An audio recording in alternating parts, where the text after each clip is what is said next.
lesquels les gens sont...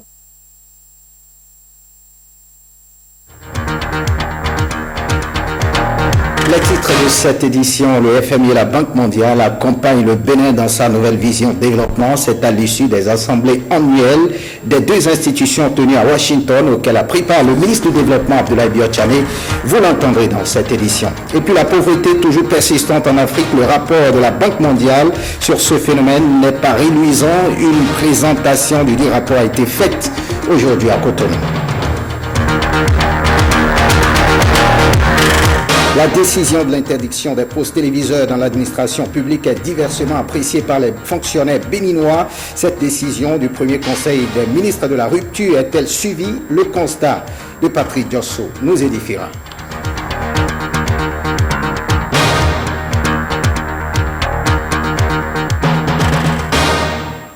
À nouveau, bonsoir. On prend la direction du ministère du Développement à la santé, de l'économie mondiale était au cœur des assemblées annuelles du Fonds monétaire international, de la Banque mondiale, conjoncture économique mondiale, lutte contre la pauvreté et efficacité de l'aide sont quelques centres d'intérêt pour ces rencontres tenues du 15 au 17 avril à Washington. Bénédicte Posso et Jean-Claude James ont rencontré le ministre d'État qui fait le point de la participation du Bénin. Suivons Abdoulaye Biotchane. Ce sont les réunions traditionnelles semestrielles du Fonds monétaire de la Banque mondiale. C'est l'occasion à chaque fois de faire le point de la situation économique mondiale, des sujets brûlants de l'heure. Et cette fois-ci, nous avons discuté de 3 sujets principaux. Au niveau de la Banque mondiale, c'est la question des migrations qui était à l'ordre du jour. Au niveau du Fonds monétaire international, c'est la question, bien sûr, des ajustements de la situation économique internationale et des ajustements qu'il faut faire. Et surtout, comme vous l'avez lu et entendu parler, la question des paradis fiscaux qui a été discutée aussi. Et en ce qui nous concerne, bien sûr, c'est l'opportunité de discuter bilatéralement avec ces institutions-là de nos relations et de comment nous souhaitons être assistés par ces deux institutions. Pour nous, c'était une très belle opportunité parce que notre gouvernement venait de prendre fonction. Nous avions besoin de leur expliquer la nouvelle vision que porte le chef de l'État, le président Patrice Talon. Nous avions besoin de leur expliquer les réformes que nous envisageons de mettre en œuvre et pour lesquelles nous avons besoin aussi bien du Fonds monétaire international que de la Banque mondiale. Et donc, toutes ces deux institutions ont été très attentives et très ouvertes à ce que nous voulons faire. D'ailleurs, chacune d'elles enverra bientôt une mission à Cotonou. La Banque mondiale avant la fin de ce mois, le Fonds monétaire au cours de la première semaine du mois de mai. Notre ambition est de conduire des réformes qui permettent à nos compatriotes de dire il commence par y avoir du mieux, nous avons donc des raisons d'avoir des perspectives, en particulier pour les jeunes.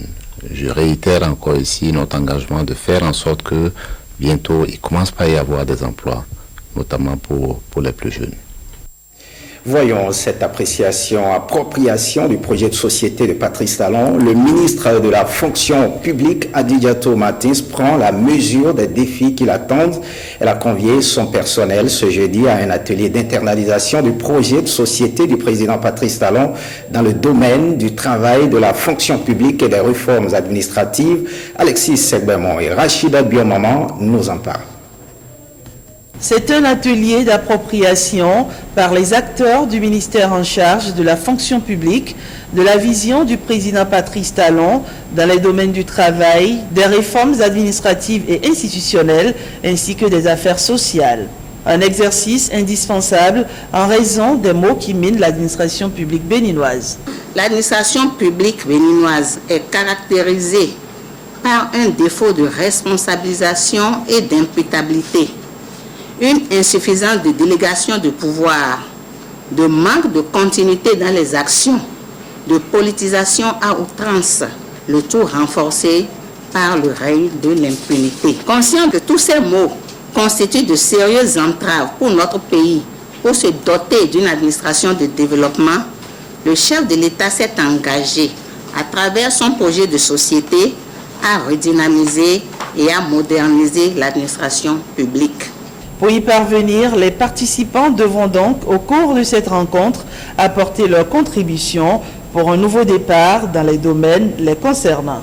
Il s'agira d'identifier les grandes lignes du projet de société du président de la République concernant les volets travail, fonction publique, réforme administrative et institutionnelle et affaires sociales. D'approfondir ensuite les idées forces qu'elles comportent, enfin, d'identifier pour les secteurs du travail, de la fonction publique, de la réforme administrative et institutionnelle et des affaires sociales, les actions à mettre en œuvre au cours du quinquennat 2016-2021 pour l'atteinte des objectifs que s'est fixé le président de la République. Au terme de cet échange axé sur 3 communications, des actions devront être identifiées et les stratégies de leur mise en œuvre déclinées en programme d'activité pour la réussite des missions assignées à ce département ministériel. Et la Banque mondiale qui présente son rapport sur la pauvreté en Afrique et au Bénin. Selon l'institution, malgré l'essor économique observé ces dernières années, la pauvreté persiste. La présentation du dit rapport a eu lieu ce jeudi au cours d'un atelier qui s'est déroulé au Champ d'Oiseaux à Cotonou. Falon qui saisonnant, Igor Ayossor. La croissance économique remarquable de l'Afrique ces 10 dernières années n'a pu réduire l'extrême pauvreté sur le continent. Et c'est l'une des révélations de cette enquête initiée par la Banque mondiale qui a pour but d'examiner la situation de la pauvreté dans les pays africains. On a constaté sur ces dernières années qu'il y a une croissance économique soutenue en Afrique, ce qui est une très bonne chose. Mais normalement, la croissance économique devait être accompagnée d'une réduction de la pauvreté, ce qui n'a pas été forcément le cas. Alors, pourquoi est-ce que la réduction de la pauvreté n'a pas suivi la croissance? On doit essayer de comprendre cet état de choses afin d'orienter les décideurs à mettre en place les projets et programmes de développement qu'il faut pour impacter positivement la pouvoir de réduction de la pauvreté. Une situation dont le Bénin n'est pas exempté, même si certaines avancées sont à noter. Depuis 2006, nous avons mis en place un dispositif permanent d'enquête auprès des ménages qui permet d'avoir une enquête tous les 2 ans.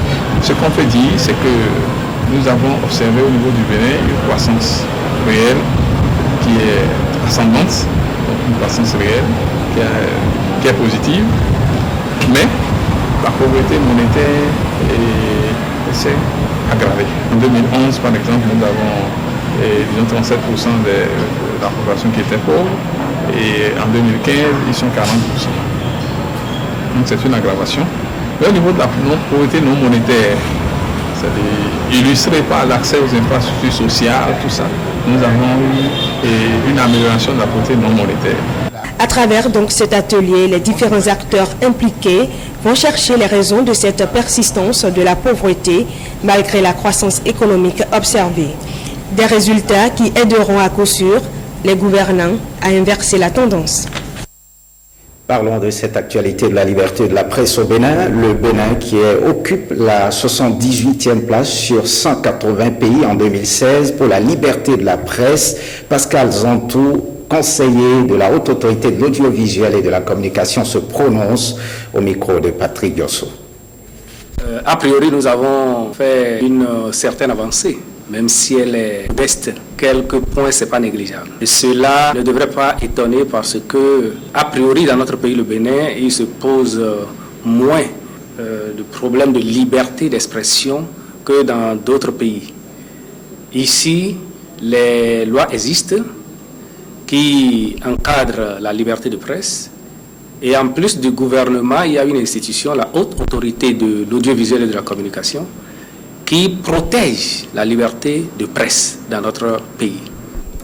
Il n'empêche que l'application des textes peut par moments poser un peu de problème. Il arrive donc que certains observateurs critiquent les dirigeants, en particulier le gouvernement, de ne pas offrir les conditions les meilleures à l'exercice de la liberté de presse dans notre pays. Vous n'êtes pas sans savoir que même le Code de l'information et de la communication qui a été récemment voté et promulgué par le chef de l'État, l'ancien chef de l'État, soulage même les délits de presse des peines privatives de liberté. Et il arrive aussi que la justice sanctionne, et parfois très sévèrement, des journalistes qui ont diffamé des citoyens. Donc, vu sous cet angle, on peut dire que la liberté de presse dans notre pays a quelques difficultés. Mais s'il y a difficulté, une fois encore, cela est dû aux journalistes. Parce qu'il y en a beaucoup qui ne respectent pas les règles de l'art. Autre actualité, le premier conseil des ministres de la rupture a décidé de l'interdiction des postes téléviseurs dans l'administration publique. Cette décision est-elle suivie? Une équipe de la télévision nationale a fait le constat sur le terrain. Edmond Humbo et Patrick Diosso nous font le point. Proscription de l'utilisation de postes téléviseurs dans les bureaux des agents. Lui, il est un directeur des ressources financières et du matériel. Il n'est pas un simple agent. Et pourtant, son poste téléviseur est éteint. Il dit ne l'allumer qu'une fois par semaine lorsqu'il apprend qu'il y a par exemple certaines décisions en conseil des ministres. Par exemple, un remaniement ministériel, c'est important. Je peux, pour quelques minutes, allumer ma télé. Déjà, par ma nature, je ne regarde pas beaucoup la télé, mais par mon travail aussi, et je suis dans les chiffres. Je ne peux pas avoir une partie de mon esprit dans les chiffres et une partie de mon esprit dans la télé. C'est pareil aussi pour certains de mes chefs services que vous allez voir. Il nous sert de guide pour faire le tour de 3 paliers de la tour administrative bâtiment A, où, sans être avertis, les agents nous reçoivent. Ici, ils sont bien à leur poste, mais avec un poste téléviseur non allumé. Et pour cause, l'affiche parle, rupture. De ce côté-ci, les agents sont aussi à leur poste, avec un poste téléviseur posé presque à même le sol. Un appareil qui était dans cette division bien avant l'emménagement dans la tour en 2012-2013, puisque la loi des finances en 2013 a interdit l'achat des téléviseurs et des réfrigérateurs comme équipement. D'ailleurs, les postes TV vus un peu partout ne sont pas de la dernière génération. De ce côté-là, les agents sont à leur poste, mais de poste téléviseur, pas une ombre. Dans cet autre bureau, le poste téléviseur est bien présent et même allumé, mais avec un volume si bas qu'on ne peut l'entendre et une place si discrète qu'on ne peut le voir du premier coup. Et ici, c'est plutôt un poste radio.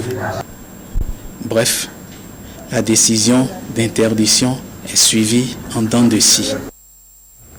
Et on parle agriculture dans cette édition, l'agriculture béninoise qui se modernise davantage. Une plateforme électronique sur les semences dénommée Wasix Bénin est désormais disponible au pays. C'est un outil ouest-africain qui doit permettre le partage d'informations semencières et la vente des semences de qualité dans l'espace CEDEAO. Il suffit désormais de taper sur le net www.wasix.net pour accéder à la plateforme lancée officiellement ce jeudi à Cotonou.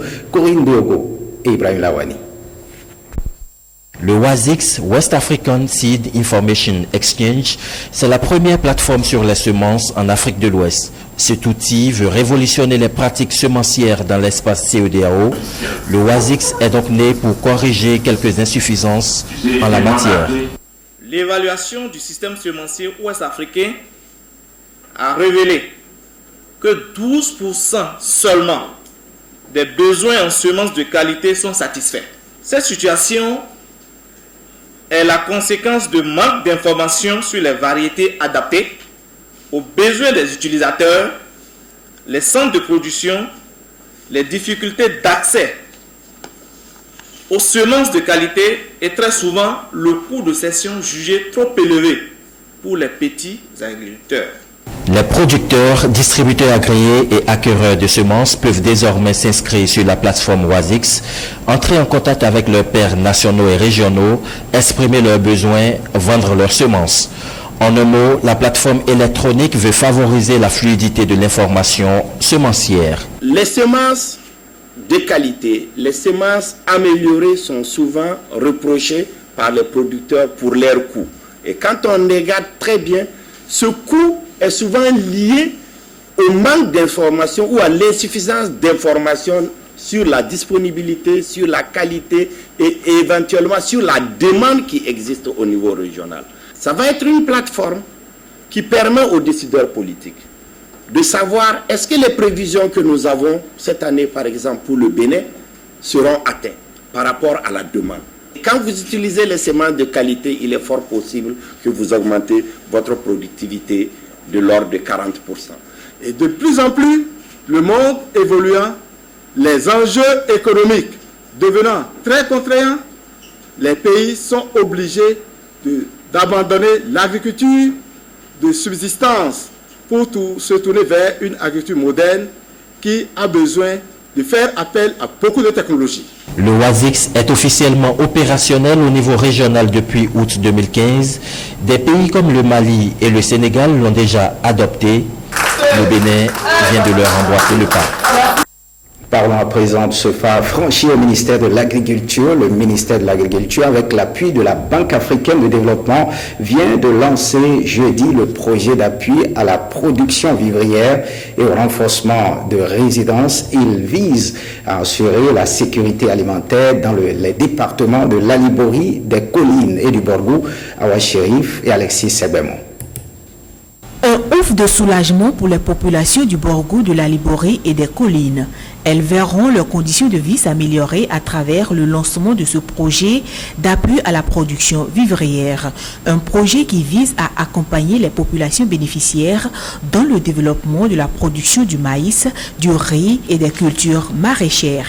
Ce projet permettra au Bénin de construire des infrastructures agricoles structurantes, promouvoir des filières agricoles vivrières et accroître l'insertion des jeunes dans l'agriculture par le développement conséquent de l'entrepreneuriat agricole adapté à la professionnalisation des acteurs agricoles.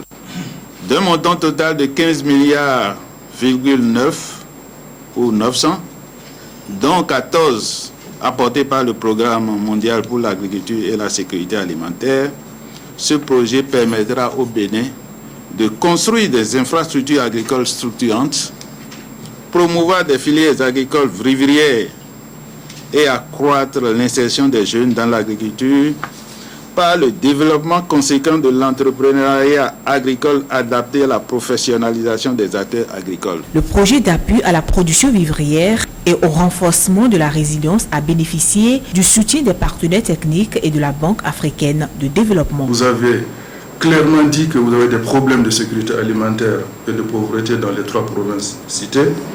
Vous avez utilisé des arguments forts, mais aussi une approche participative et novatrice pour formuler un bon projet, ce qui a permis de mobiliser les ressources.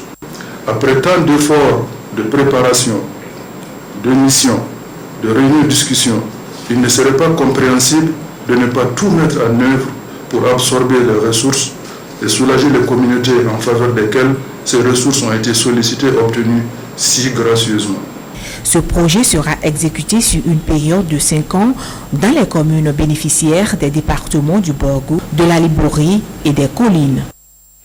La directrice générale de la douane de la Centrafrique est au Bénin depuis ce mercredi, un séjour de travail de 72 heures pour s'inspirer du modèle douanier béninois. La délégation centrafricaine est entrée au Bénin par voie terrestre depuis la frontière entre le Togo et le Bénin. Bertrand Loyon, Ibrahim Lawani. Accueil de la directrice générale des douanes centrafricaines à Ilakonji, la frontière bénino-togolaise. En séjour de travail au Togo depuis quelques jours, la délégation douanière de la Centrafrique a préféré rallier le Bénin par voie terrestre pour mieux s'imprégner des réalités du secteur. Cet échange d'expérience entre les administrations douanières de la Centrafrique, du Togo et du Bénin répond à une recommandation de l'Organisation mondiale des douanes. L'OMD nous a recommandé de travailler en étroite collaboration avec les pays frères, surtout les pays qui ont les meilleures pratiques Et parmi ces pays, le Bénin, le Togo font partie. La semaine prochaine, nous aurons la grande conférence des DG des pays de l'Afrique de l'Ouest et de l'Afrique centrale. Nous avons jugé utile de faire ces visites de travail avant cette conférence pour aller rendre compte à l'Organisation mondiale des douanes, notamment l'AOC Afrique occidentale et centrale, pour leur dire que ce qu'ils nous recommandent de faire, on le fait effectivement. On a beaucoup travaillé avec la douane togolaise et naturellement, ça sera le cas de la douane béninoise.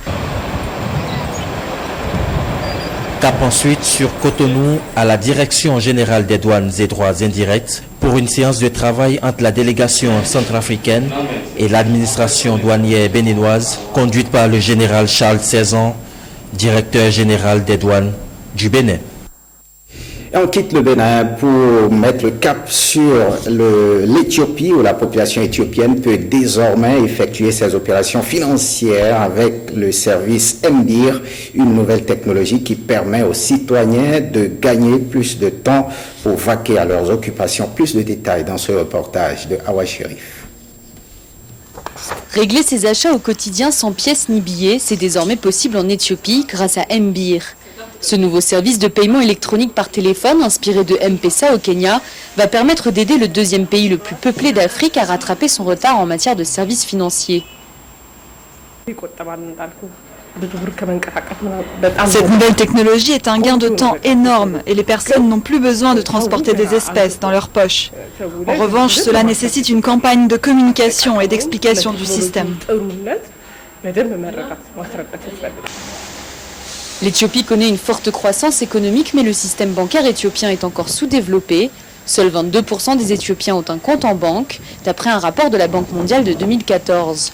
Dans cette station essence d'Addis Abeba, Mbir a conquis les consommateurs. Mbir est parfait pour notre travail. Ça rend la vie plus simple et surtout plus sûre. Je préfère utiliser ce service plutôt que de faire des transactions en cash et c'est plus fiable.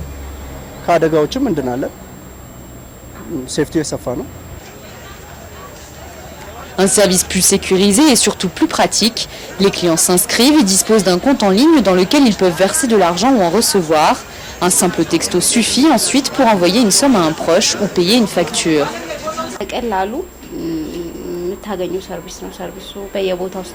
Le service est facilement accessible, vous pouvez le trouver partout et à n'importe quelle heure.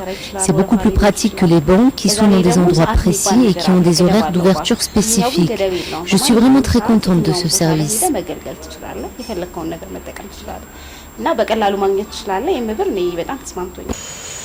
Aujourd'hui, 150 000 personnes utilisent Mbir, tandis que le secteur bancaire vétuste et très régulé reste à la traîne.